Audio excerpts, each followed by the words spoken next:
And we are live. Welcome to another edition of This Saturday. We are so excited to be talking to these amazing ladies today.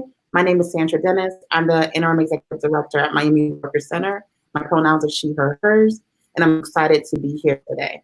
Miami Worker Center is a strategy and action center, does work at the intersection of race, gender, and socioeconomics.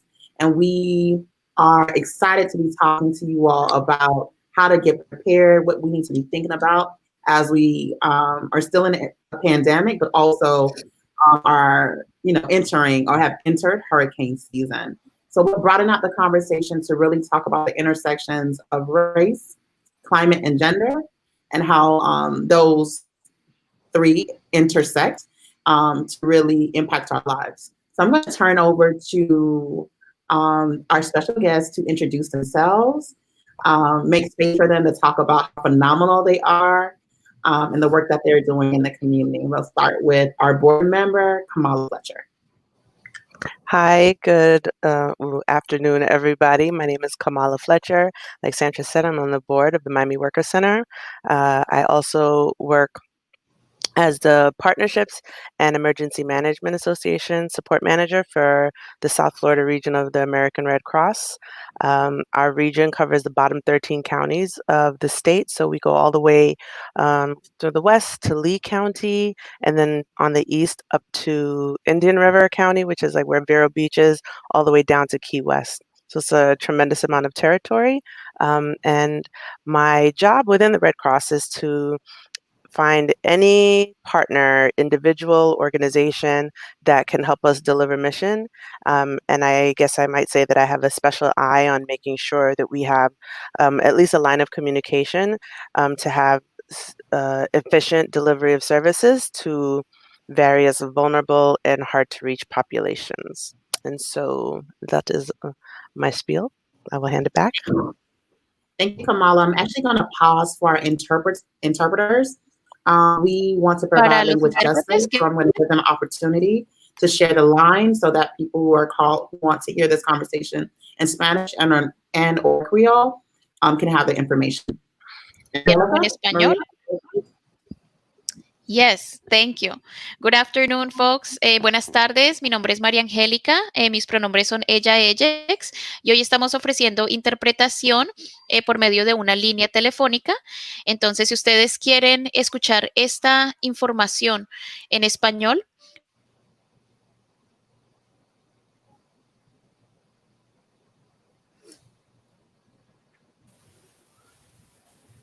Okay, we're going to go to Lourdes as we wait for Maria Angelica to come back on. All right. Bonsoir tout le monde. Non pas moi c'est Lourdes et moi avec Mob Language Services. Nous parlons interprétation pour nous dans la langue créole. Qu'on a un monde qui voulait participer dans forum ça en créole. S'il vous plaît, faites relais 781 448 40 94. Numéro PIN c'est 547 47. Encore 781 448 40 94. Et puis, numéro PIN, c'est 54747. Donc, c'est une façon pour nous tous à participer et dans la communauté, nous, pour nous bâtir communauté ensemble. Good afternoon, everyone. My name is Lourdes with Mob Language Services, and I will be your interpreter for the Creole language this afternoon. We're providing this interpretation to ensure that everyone is part of this community can have access to the information and participate in the conversation and bring to the table their thoughts and their commitment to better our community. So if you have anybody or know of anyone that would like to participate and have some English challenges but would rather listen in Creole, we have this number for them, 781-448-4094. And the PIN number is 54747. Again, the number is 781-448-4094. And the PIN number is 54747. And I'll be working with Vernat. We'll be providing this interpretation of this meeting, this roundtable in the Creole language. So feel free to have anyone, or if you know of anyone that would participate, please encourage them to participate and make community together. Thank you. Thank you. Muchas gracias. Buenas tardes. Disculpen por la desconexión. Em, para elevar el compromiso del Centro de Trabajadores de Miami a la justicia lingüística y asegurarnos de que todas las personas tengan acceso a esta información en el idioma de su preferencia, estamos ofreciendo interpretación en español con una línea telefónica. Entonces, si por favor pueden llamar al número que está en su pantalla, 781-448-4126. El PIN es 01634. Good afternoon. We are upholding the commitment that the Miami Worker Center has to offer language access and language justice in this space to ensure that we can all participate and receive this information in the language of our choice. So if you would like to receive this information in Spanish, please call the phone number 781-448-4126, and the PIN number is 01634. Thank you very much. Thank you. Perfect. Thank you, Kamala, for introducing yourself.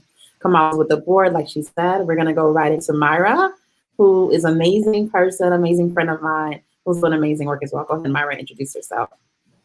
Thanks for having me. I'm super happy to be here with people I know really well and work with all the time. I think that's great. I love sharing space with you all. So yes, my name is Myra. I work at Catalyst Miami. I'm the Climate Resilience Program Manager there. Catalyst is a nonprofit. We primarily aim to improve the health and wealth of our low, middle wealth communities and families.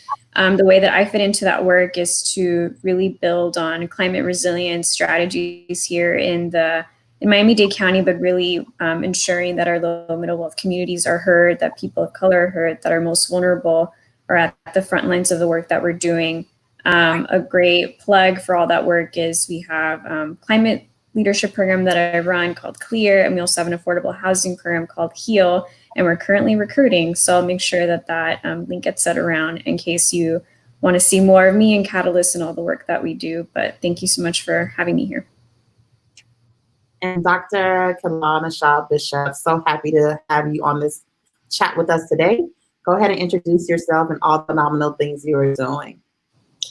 Absolutely. Hello, it's a pleasure to be here with Myra and Kamala and Sandra, some of my favorites locally. My name is Keelan Bishop. I am a biomedical scientist. That's where the PhD comes from. I am many things, but my identity is rooted in being a biomedical scientist and having invested in very personal interest in holistic improvement of the health and well-being of communities of color. In that interest, I serve as the vice chair of the City of Miami Climate Resilience Committee.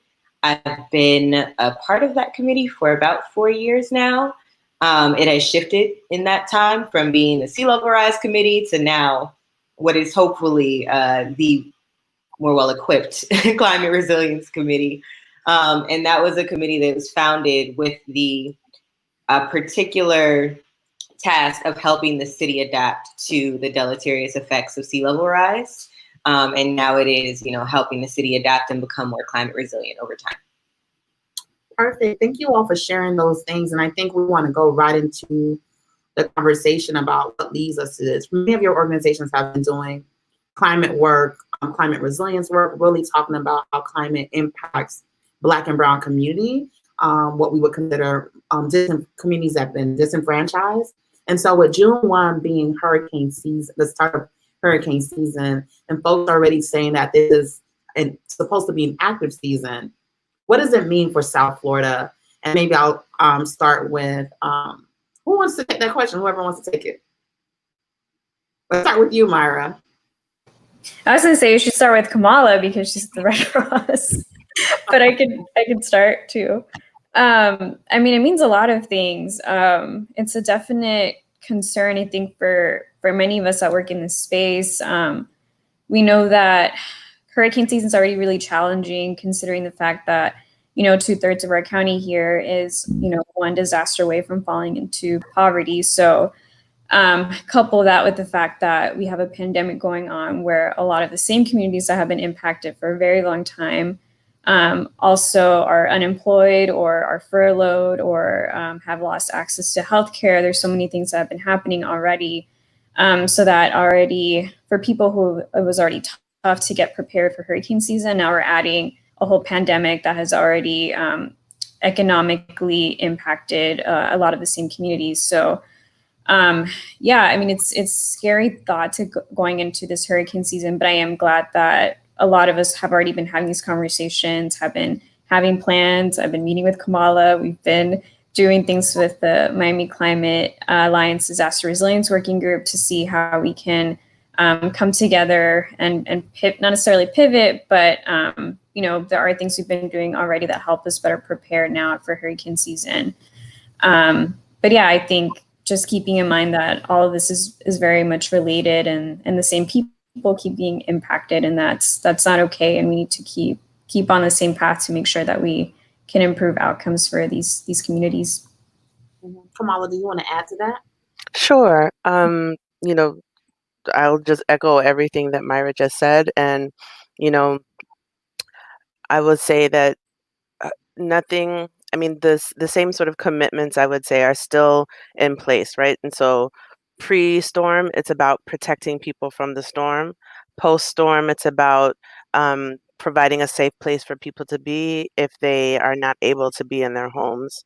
And so in the face of COVID, the the new challenges that present themselves is how do you do this and follow CDC guidelines, wisdom around limiting people's contact with each other as much as possible. You know, we've seen numbers kind of, vacillating in the different parts of the country, and safety of the clients and safety of the workforce are of everyone's utmost importance. And so any measure that will need to be taken to do both of those is going to be taken.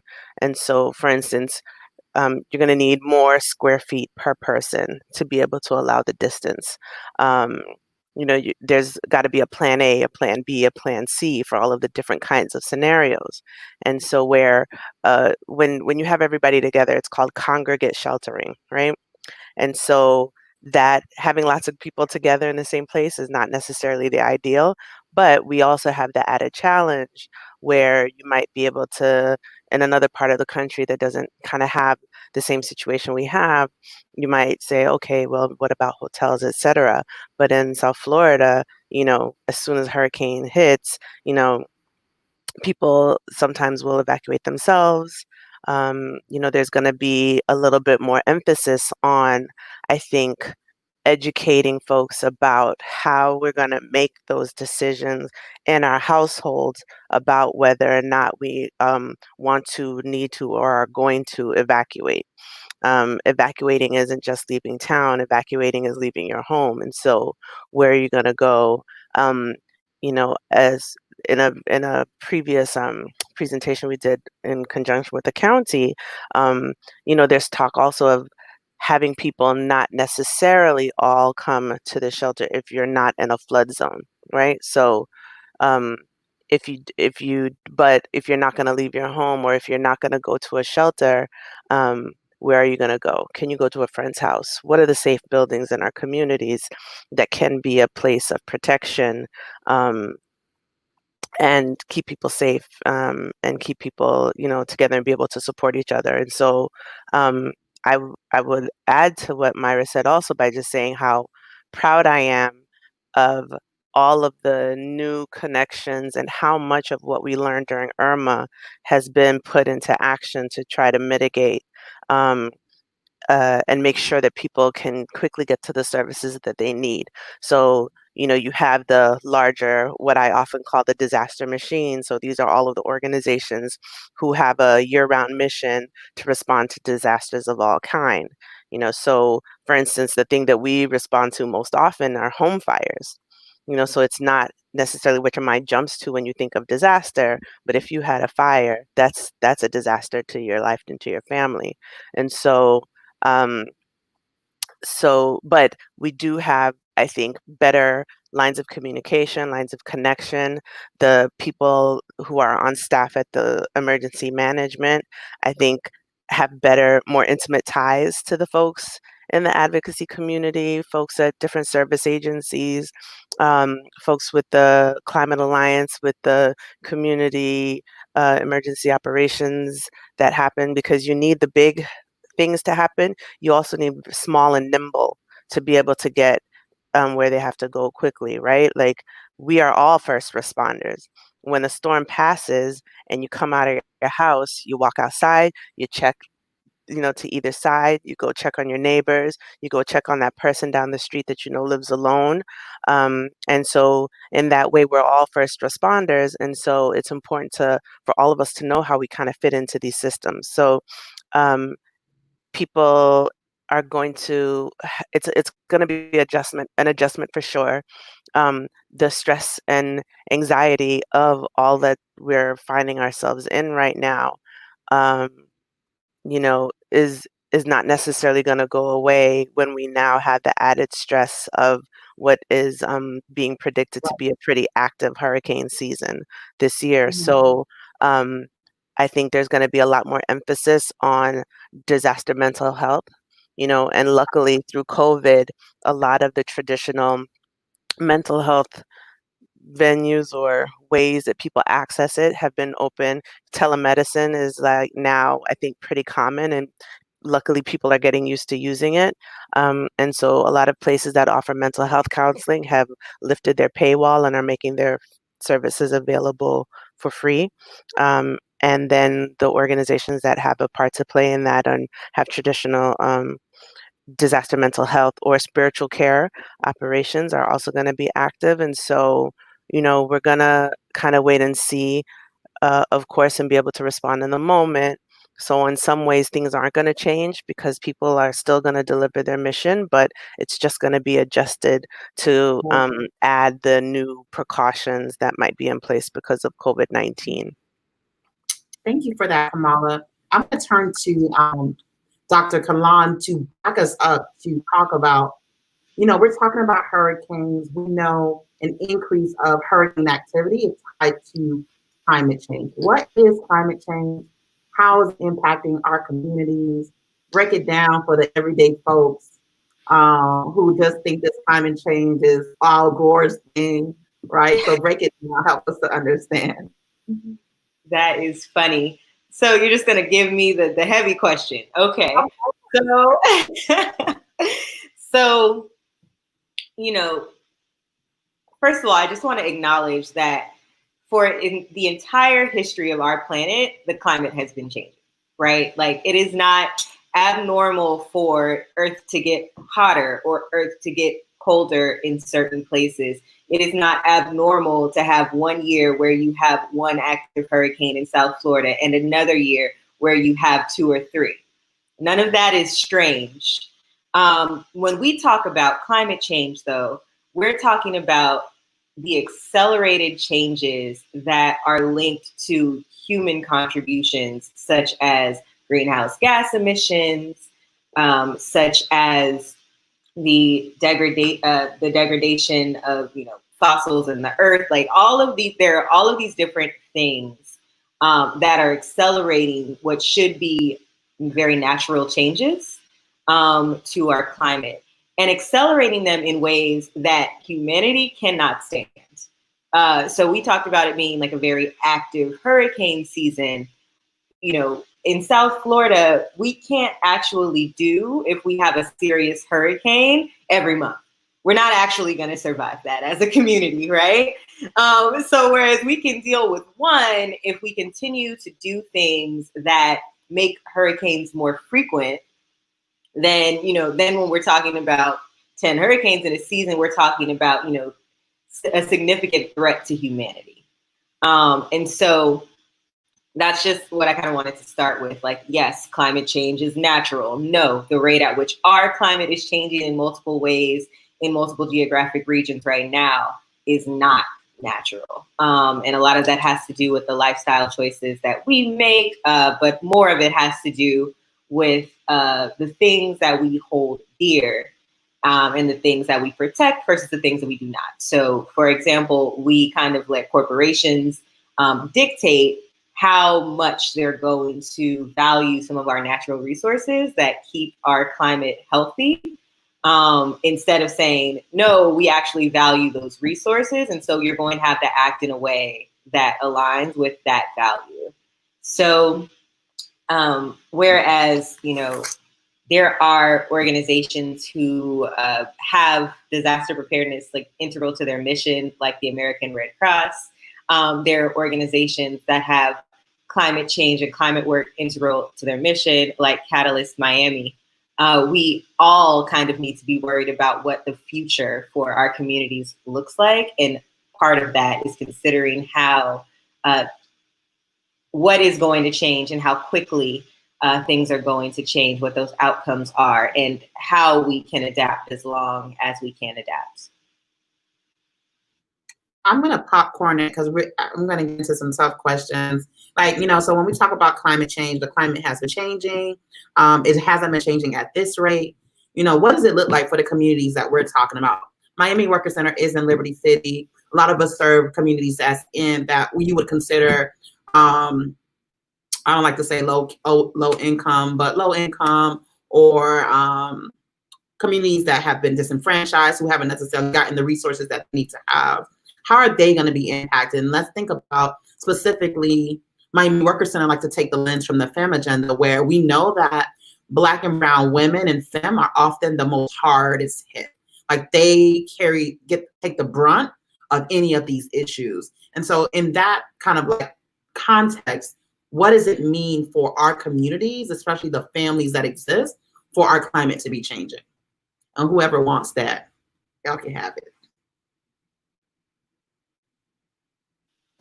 So I saw Myra wanted to pop in. And before she does, I'll just preface with, I'm sure it's going to be an amazing response with, I didn't say anything specific, but especially in South Florida, what we talk about is rising sea levels. So we have, you know, various ways: thermal expansion, which is just Earth is getting hotter, water absorbs heat, water expands, our bodies of water expand onto land.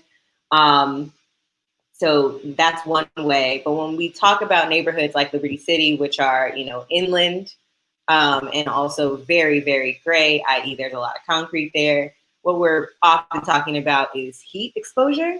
So just that neighborhood getting hotter and not necessarily having that body of water to balance the increases in heat. And that can have so many ramifications. It's hard to list all of them, so I won't. But one example that I'll say is when it gets hotter, folks that have pre-existing conditions like asthma, which is common in young children of color, are the first that are at risk for those conditions to be exacerbated by something that would not affect someone with a healthy like respiratory system. And so that's one example. But like I said, there are so many, and I'm sure Myra will give a few more. You kind of took mine, but that's okay. No, it's okay. No, but I think you really hit the nail on the head there, in the fact that I think part of the issue too, when we talk about climate change and we talk about South Florida, is the fact that sea level rise gets so much attention. And I think we can all probably agree it's because we tend to think about the coastal communities, which tend to be more affluent, which tend to be in like the fancy high rises, and those that are experiencing extreme heat, for example, are lower income, lower wealth communities of color. You know, sometimes the AC bills, I mean, I hear that they're like $200 a month during the summer. It's not sustainable. And then it puts people in really tough situations where they have to think, okay, I guess I won't run my AC and I'll just be hot. But if I have pre-existing conditions, it can lead to really dangerous situations. So I definitely agree there. I think part of it too is just changing that narrative. And it's not just like the wealthy communities that are on the coastlines that are experiencing impacts. It's those that are inland as well. And I mean, I think too, bringing it back to women and the fact that as women, we do tend to take the brunt of all of this. I mean, you know, just looking at all the ways that we are impacted from the fact that we often make less than our male counterparts. If you look at it from the lens of race ethnicity, especially if you're a Black woman, it's even worse. So even just from the monetary sense, you might have less resources to adapt and to climate change and to be able to make those changes that you need. So that's one way. But two, there's domestic violence, for example, when climate change, when there's disasters, like Katrina or something major like that, oftentimes in that chaos, women who are already in dangerous situations can be left alone without any resources. And I think bringing it back to COVID, that's something that a lot in the public health space have been scared about, to hear that there aren't women that have those resources that they used to, or aren't able to call, or to be outside of that situation to be able to get that help. So yeah, it's a very complicated issue, and it goes back to all those systemic issues that impact us as women and women of color disproportionately. It all ties together. And yeah, I think there's climate gentrification, which I haven't talked about either, but that's a very good way of painting the fact that those that aren't contributing as much to this problem, that are inland, that are not near the water, just because climate change is happening, they're being pushed out of their communities. So that's another example as well. Right. Thank you for sharing that. I also think that even the cost of preparing, I'm going to turn to Kamala for this question, that a lot of times women are the head of their households in the communities that we're talking about. They have the responsibility of taking care of the children. And so they are most impacted when they have to prepare. And so, Kamala, what does preparation look like right now in terms of how much you need to prepare? What should you have to get ready? When I was at Catalyst, Myra used to say all the time, you should be preparing all year. People don't use their hurricane snacks for the COVID snacks.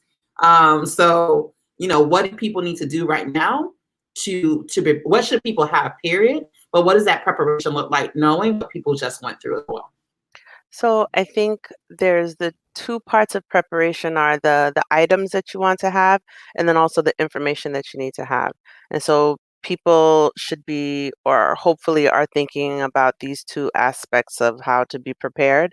And so I would say, there's it's like like how are you going to meet your basic needs, right? So what are your different options of where to stay, both if you're going to be sheltering from a storm or sheltering in place, or after the storm, if something happens to your home, anywhere from no electricity to it was destroyed in the storm.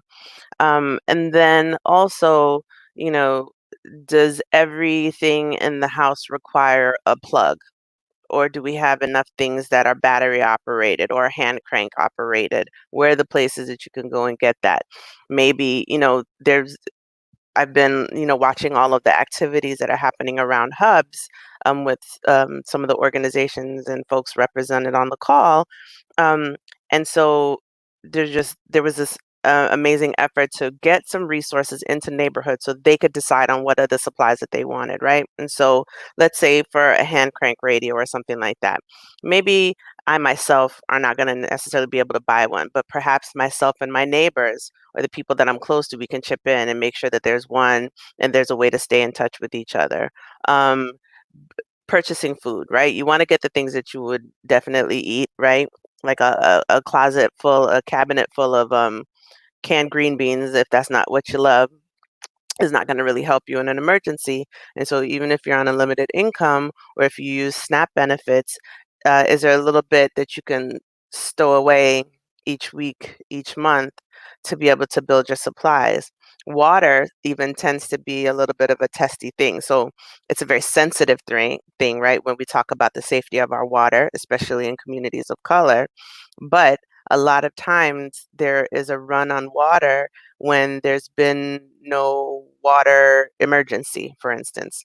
So regardless of whether or not there's an actual boiled water order, if people were not able to go to a store and purchase cases of water, there was this feeling like I didn't have what I needed, right?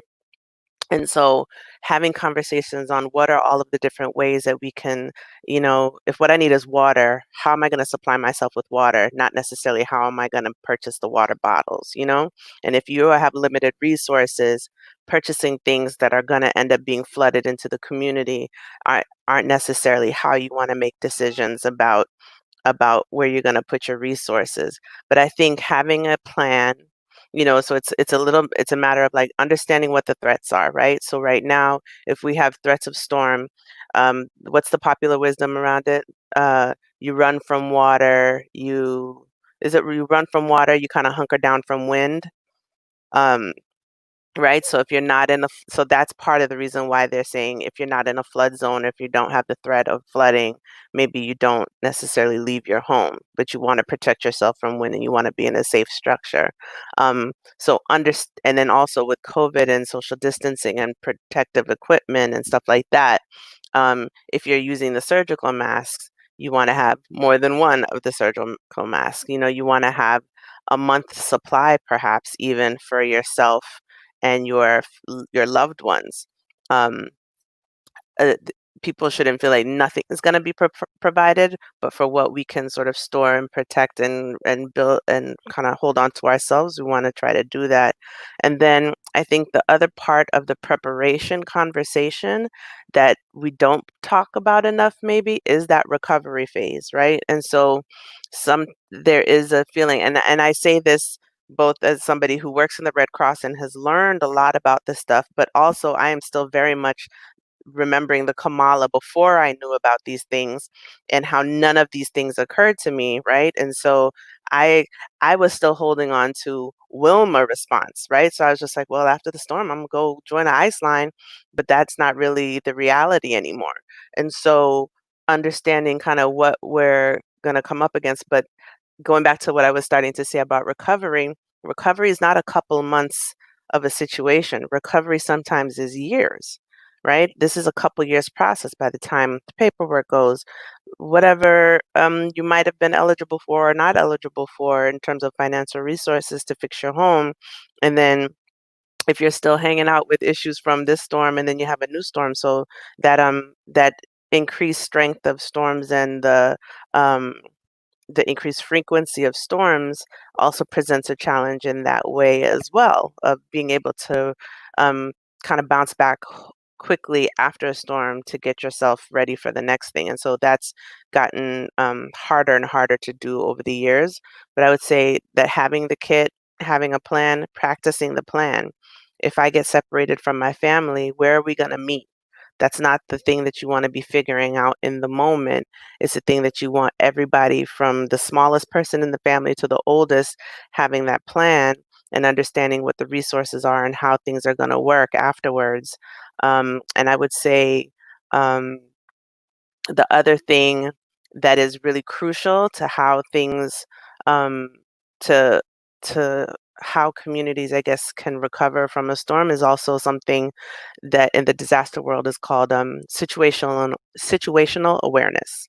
And so, what's going on the ground? Having your finger on the pulse of who was already at risk. Let's check on them first, right? And so, there's the information that we have as emergency responders, response organizations, and then there's the information that's provided by the community. So people should absolutely feel empowered to say, hey, this is what's happening in my neighborhood. We just want everybody to understand and know. That's another reason why you call 311 or 211. It's just to say, here's a report on what's happening in my community. But you have a lot of organizations that are getting certified, so they're having understanding of how to be responders themselves and how to communicate that information effectively.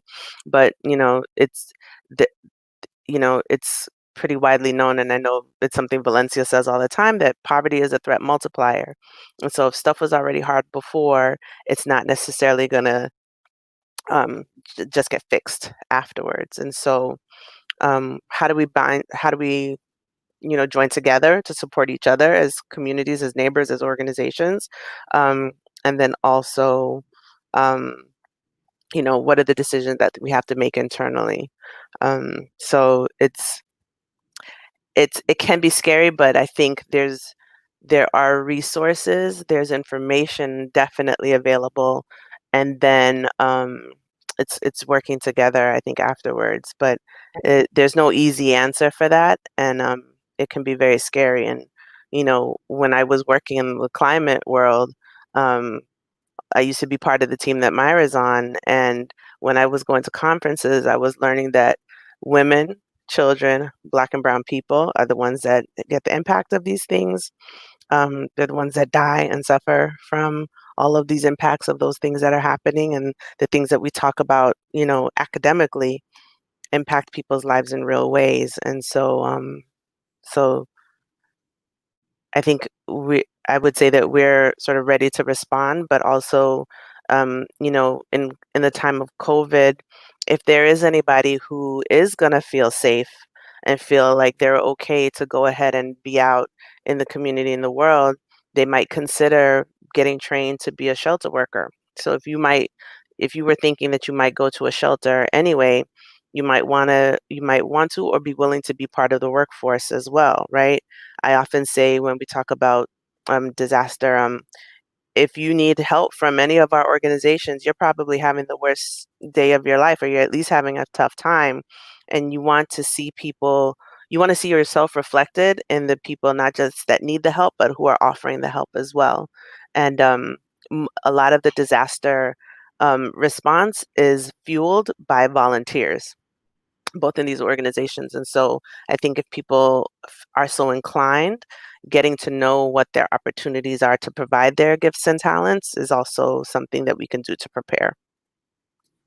So maybe we could also talk about, like, I often forget how many bottles of water I need. Like, what do folks actually need to have in their homes? I think another thing is also what information in terms of protections, copies of things that they need to have in place.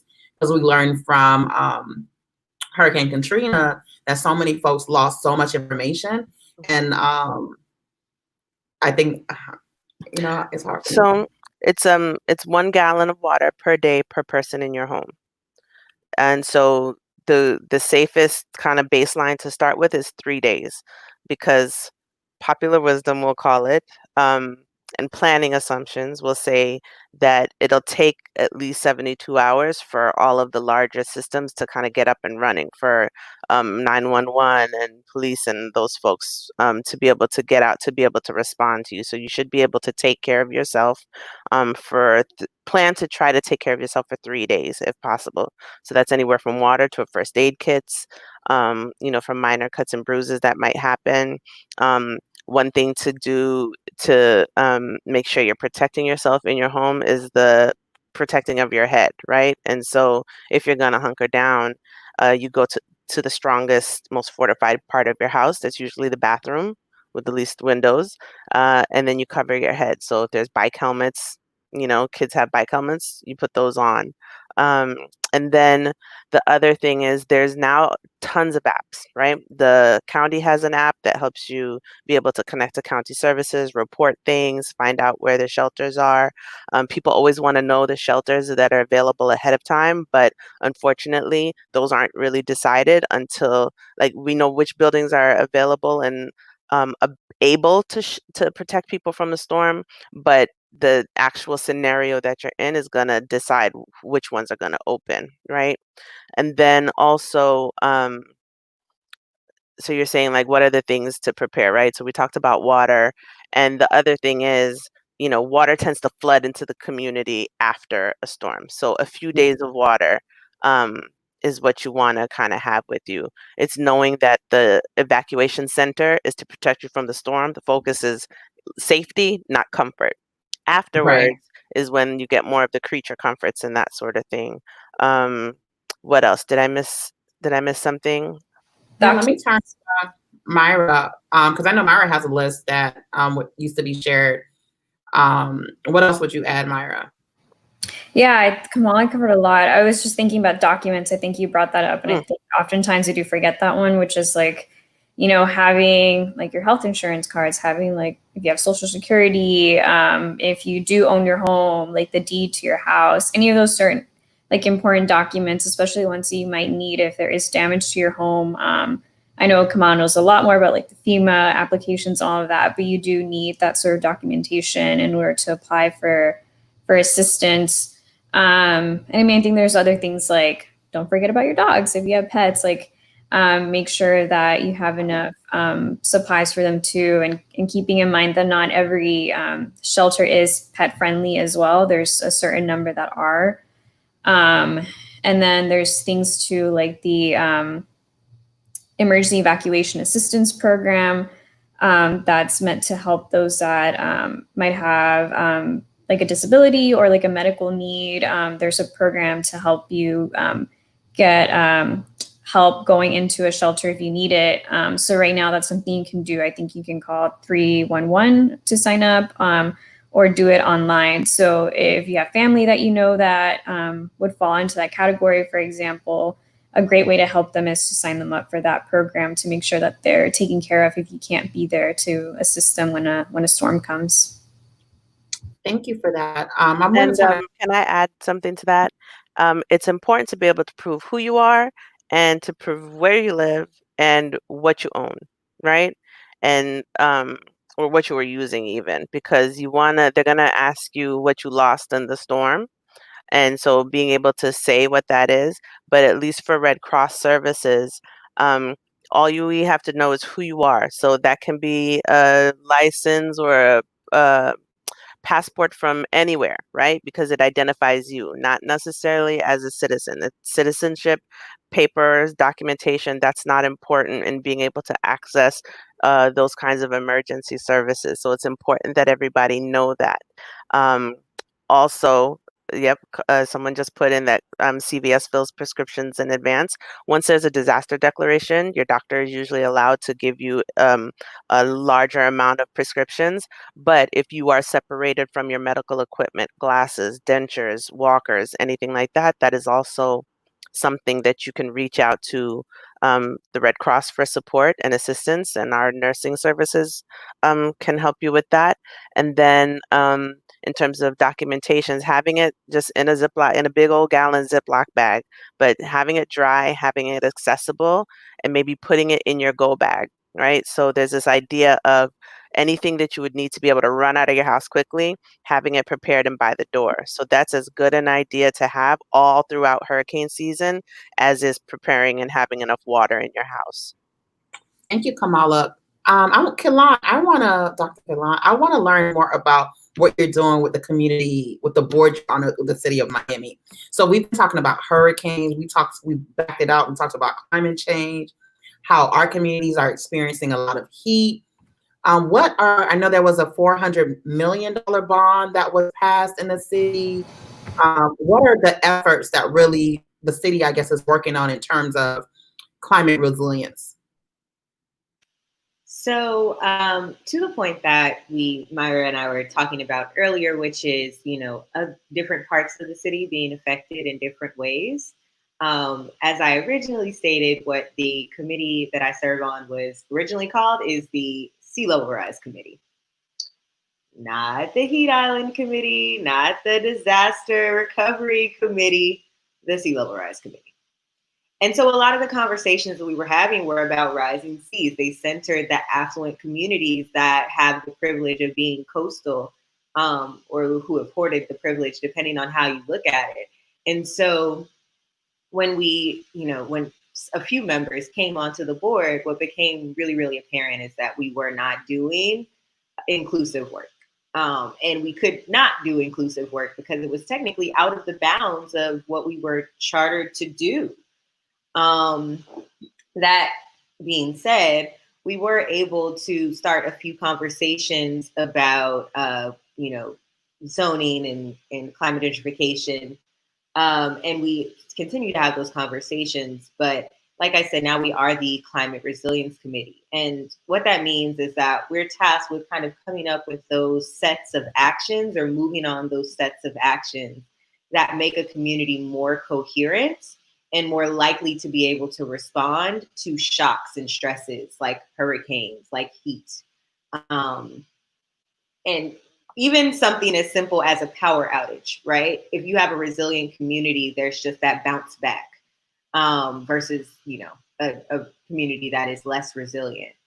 Some of the things that have come out of the Miami Forever bond, which is the bond that you're referencing, and it is important to note that that is a bond that applies to the city of Miami, not Miami-Dade County, right? And like, I live in the city of Miami, but usually when we're talking about Miami, we're talking about the region.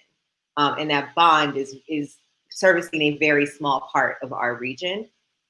But some of the things that have come out of that, are projects, and more projects will be proposed, but things that you hear in relation to the bond are projects like raising seawalls, like installing more pumps, like building new fire stations. And that fire response is primary when you're talking about disasters here in our region and in others.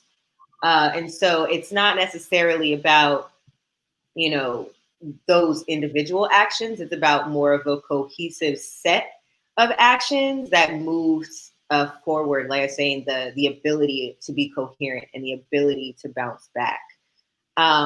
The Miami Forever Bond has an advisory board composed of citizens, and that board is going through a lot of the struggles that our board was going through when we first started, which are it is hard to have inclusive conversations. It is particularly hard to have inclusive conversations when you are serving a body that is not used to being inclusive.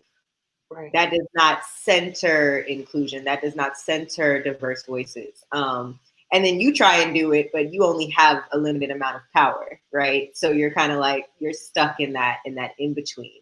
So that board and our board are kind of working in tandem to figure out, well, we're working in parallel. We should be working together, but we work in parallel to, move forward promising ways in which we can ultimately figure out how to serve everyone in a way that moves the entire community forward. The end goal of something like the Miami Forever Bond is to have a region that is stronger in the face of our changing climate, to have a community that is no longer flooding when we have a heavy rainstorm, which we saw over Memorial Day weekend. Yeah. Right. We saw the entire city literally go under. And it wasn't even, I say this because I don't live at ground level, but it wasn't even that much rain.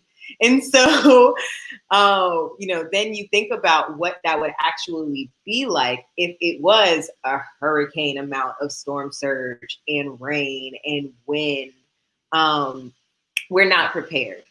And so the goal of that body, the goal of this body is to get prepared.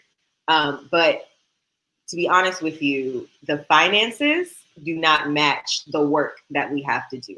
Even that bond is not sufficient to really sustain the rapid kind of changes that we need to make to have our region last, right? And to really be able to withstand a lot of the challenges that science tells us are coming, that some people are living right now.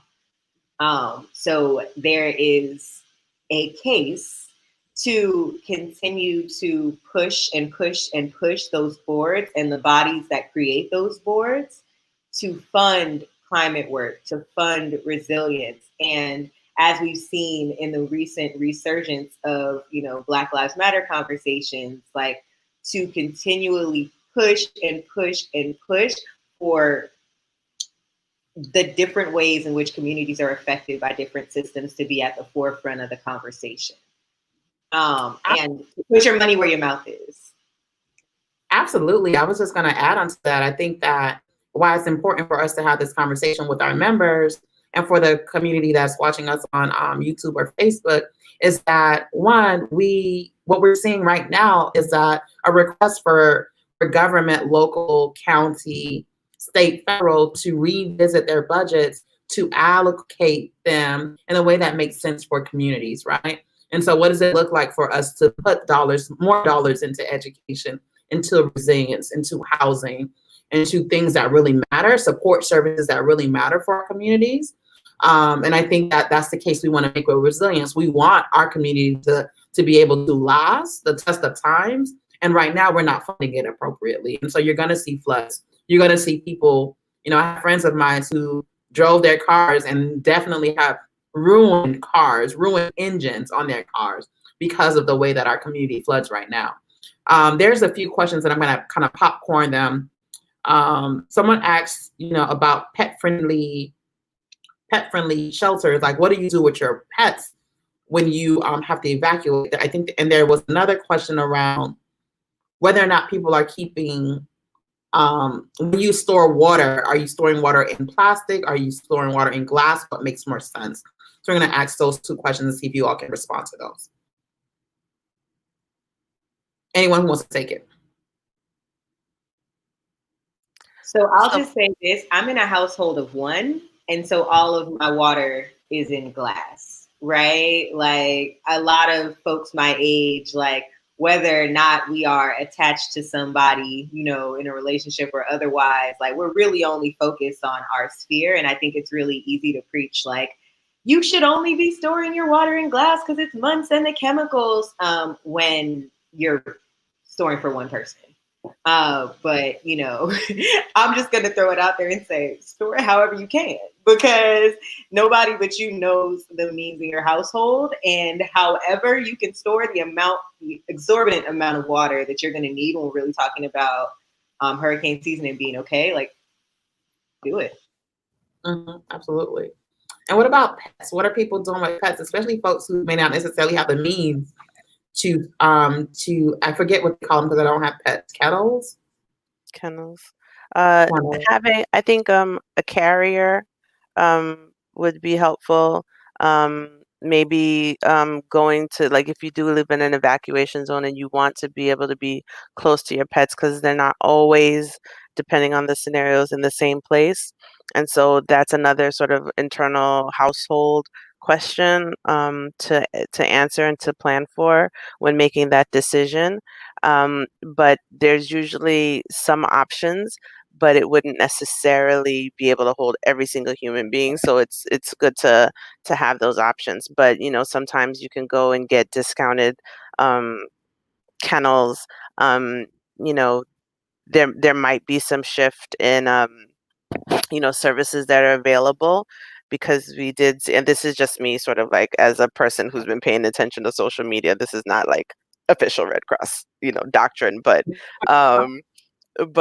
you know, when you saw, like, because people were sheltering in place, then like there were, you know, animal shelters that were just like, all of our animals are being fostered right now, right? So we never know what the situation may be in the community. And I will say that there's this machine going on all the time that's thinking all year around what to do in these times. So the closer we get to something happening, instructions will be given to the public about that.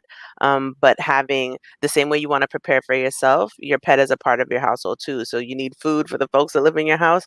You're going to need to also make sure you have extra food for your pets as well. If you have to stay in the home for a long time. But I will say there is a pretty robust statewide network of agencies that deal with both pets and livestock, right? Because we're a very agricultural state.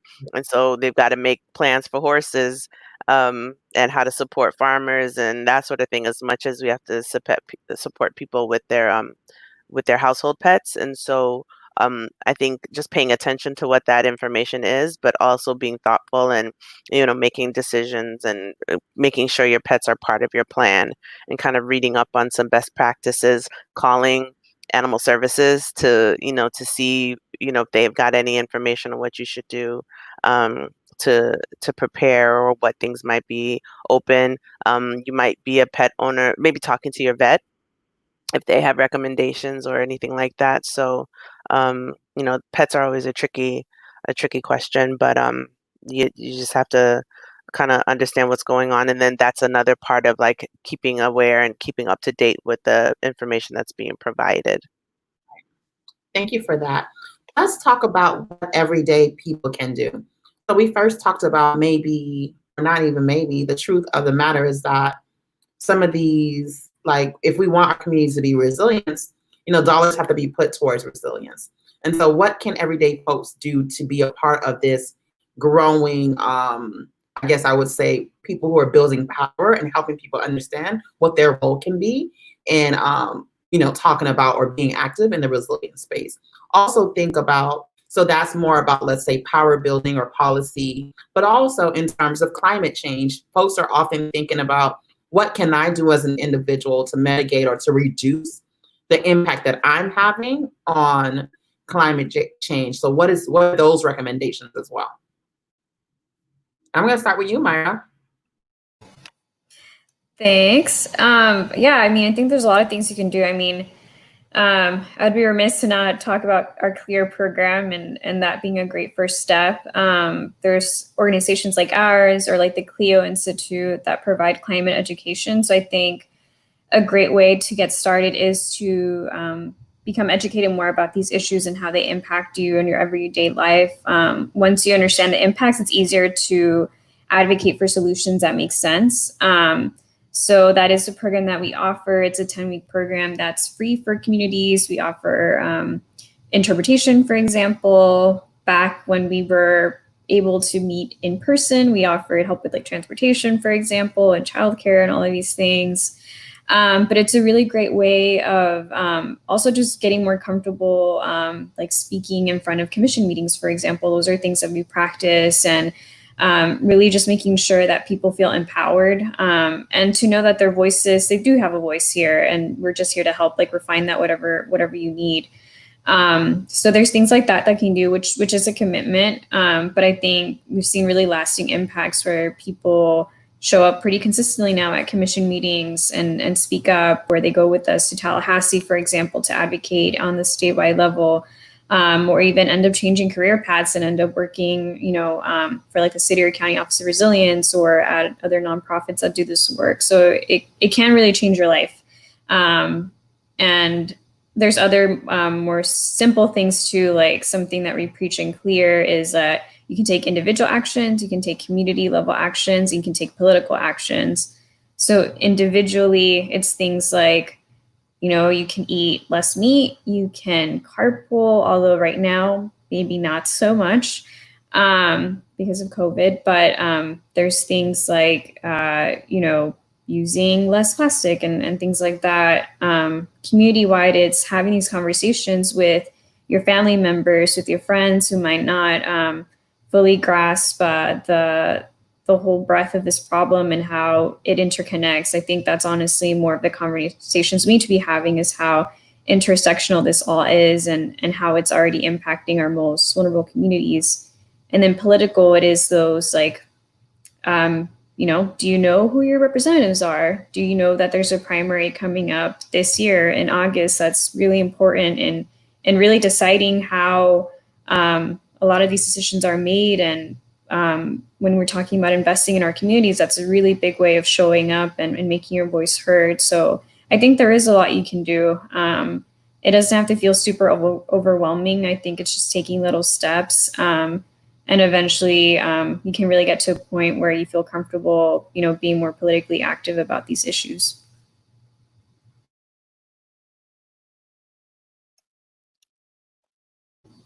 You're muted, Sandra. And Kilan. I'm having a whole conversation. I was just saying that I love what you said, but I often tell folks that these dollars that we're telling folks that we want reallocated, that's our money. That's not somebody else's money. We're talking about our dollars. And we want to make sure that, the money that comes out of our checks, the money that, that we have to pay taxes when we buy groceries, whatever the case is, our taxes that we pay in general can go back to serve us in the way that we want it to. And so we're not talking about random money. We're not talking about, money that you don't know about. These are your dollars that we want to make sure folks know that this is your dollars and you have the right to say how you want it to be spent in your communities. Kalan, do you want to talk about, Dr. Bishop, do you want to talk about what people can do in their everyday lives to reduce their individual impacts on climate change?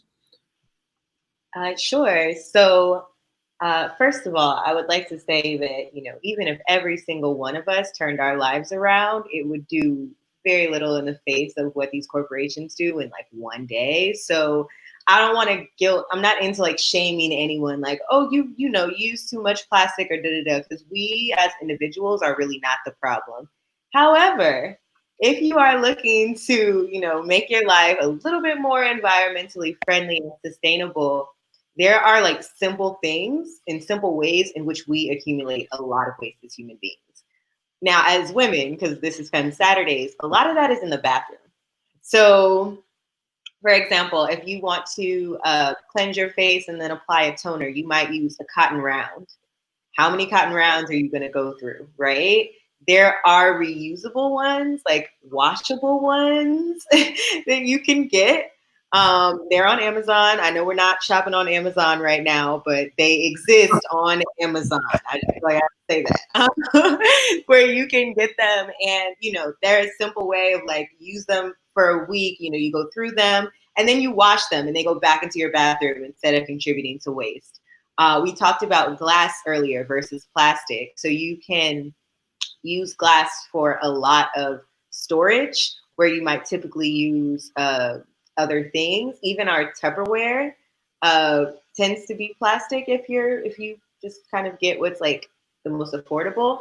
But glass containers are better. They don't leach chemicals into your food. So, you know, pro tip there.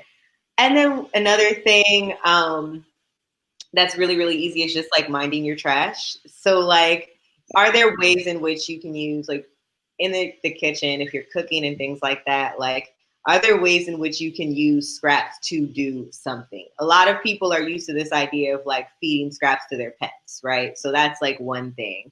I don't have a pet anymore, so that's not a thing for me. But I use banana peels as fertilizer for my plants instead of throwing them out. So it's like there are very simple things that you can do with a lot of things that we just usually relegate to the trash. And all of that is on Robin Fenty's internet. Like, you would be surprised as to how much, how many people have blogged over the years and how much information there is on like literally ways to do anything with anything in your household. So if you ever want to go down a rabbit hole, it's a lot of fun. Thank you for that. We are actually, I don't know if there are any questions on the interpretation lines, or I know we've been responding to questions that they come up. We're about almost towards the end. We've asked a lot of questions. We've had great conversations. Want to do a little bit of a recap. We talked about what this hurricane season is looking like, how to get prepared, what you need to have. We talked about ways that you can be advocates to stand up for yourselves and for your communities, and advocate for more dollars towards resilience. We talked about the role that we can play, a small role because we're not the issue really, but the roles that the things that we can do to reduce our impact on climate change. We also talked about, you know, how to keep your dog safe, your pet safe. We talked about a lot of things I think will be really important for our community in this time right now. I want to get some last kind of like, if you had to bumper sticker something or something you wanted folks to leave with, you don't want them to forget, one item that they leave this conversation with, what would that be? And I want to kind of frame that with, you know, we know who are the most vulnerable. What can they also be championing right now to make sure that they're not left out? I want to say one more thing. I'm sorry, point of privilege, moderator. You know, we also see post-storm a lot of dumping in our communities. We see that our trash is allowed to get picked up. And so like I often want to make sure that people feel empowered, that we make this democracy and that we can have our voices heard too. So in that context, with us being the most vulnerable, you know, what would be your last kind of like thoughts to the community that's listening? Kamala, you want to start us off? Oh, sure. Well, I guess my last thoughts would be, I'm going to actually make a plug for becoming a volunteer. And that could be with the Red Cross, that could be with any organization that you feel aligned with. But, we have curriculums that you can be trained to do. We go out, we have a group of people who go out in the middle of the night and help people with a home fire. And so if you are a person who would give, who would be inclined to help, consider becoming a volunteer, because it's so interesting to learn about all of this stuff from the inside. And I also want to invite anybody, we have people who speak indigenous languages that are not Creole, Spanish, or English, and videos sometimes are the way to communicate with our populations. And so there's so many different ways that you can help. There's so many different ways that you can participate.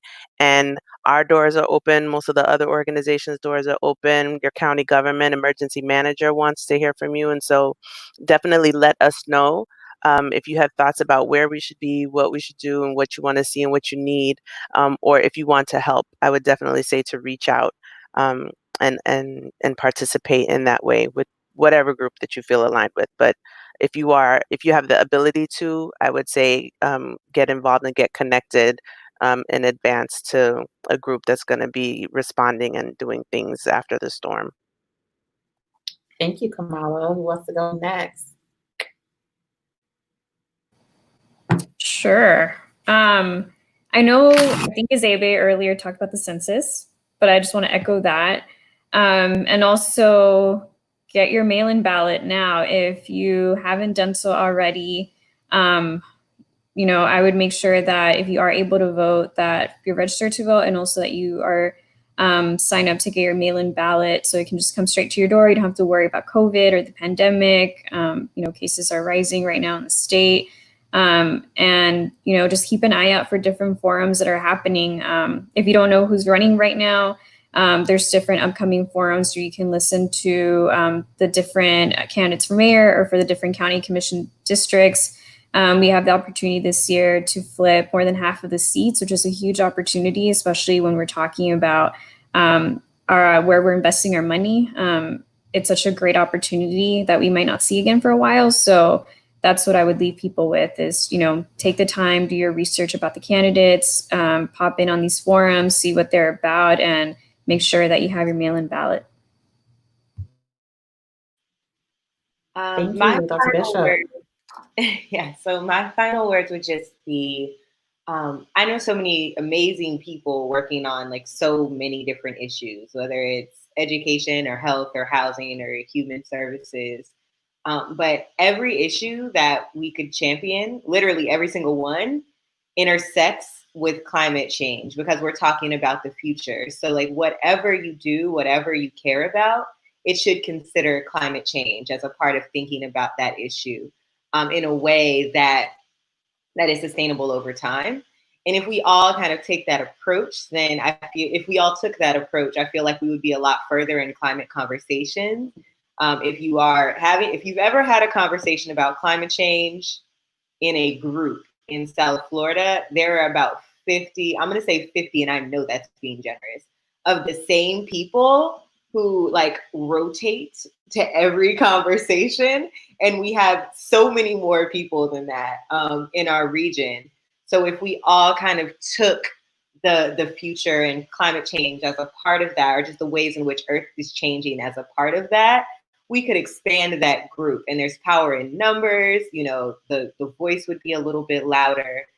And, we would really be able to get to a place where we are, funding resilience appropriately. Part of that is having the right elected officials, absolutely. But after they get elected, then the next part is about accountability and saying, you say that you care about this, so cut the check. Right. Thank you, Dr. Bishop. I think it was really important for us to have a diverse panel, making sure that we're making space for women of color who are doing amazing work in this space. But to Elon's point, Dr. Bishop's point, I think it's often I'm often wanting to look for new people as well to bring into the space and to shine as well. Thank you all so much, ladies. This Femme Saturday has been going on since 11. We started off with a real conversation about the census. We looked at the response rates. Aventura is not looking good, but Coral Gables is looking real good. In some city of Miami, we're still at the 40% response rate. So there's a lot of work to be done in terms of the census. We then went to our FemPower Fellowship, where we are working with our members to build member leaders. And so helping them understand what their advocacy is, how they can work in coalition, and then lead on their own and for their community. And then we're ending the day with a conversation about how climate intersects with gender and race. And we know our communities are vulnerable right now. We know we've gone through a lot. There was COVID. Then we've seen ourselves really demanding justice for people, Black people who are being killed by police. But we also know that from this, there's also hurricane season that we need to be worried about as well.